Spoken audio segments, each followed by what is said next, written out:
Well, where we stand now is pretty good. Connecticut's second COVID curve is dipping downward. But with these new highly infectious variants, the experts are warning they could form a new curve by March. I'm fairly confident that if we continue our flow of vaccines, they continue to up the ante, we're going to be having school in March. But the labor unions aren't so sure.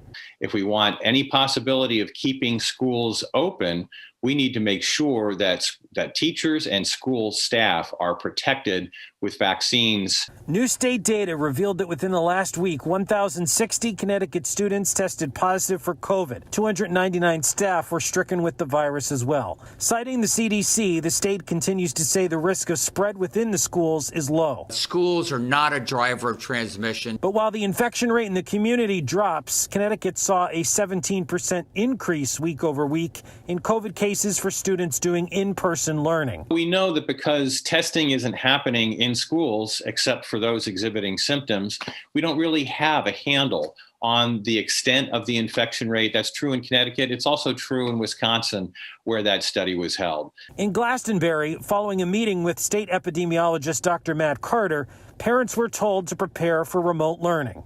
And this is another wrinkle that we have to deal with.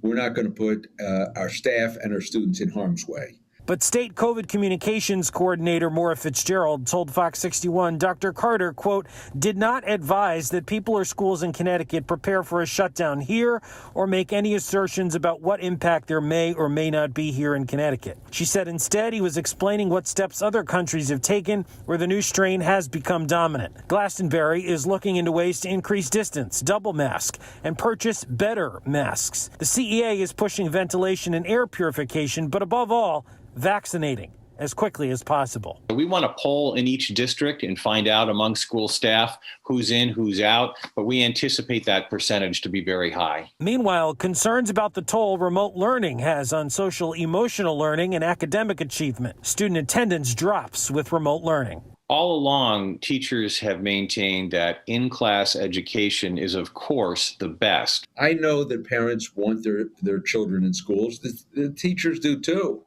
And here in Glastonbury, the superintendent told me he is urging the state to postpone all standardized testing. He says that schools need to be focused on educating, not measuring benchmarks during a pandemic. Reporting in Glastonbury, Matt Karen, Fox 61 News.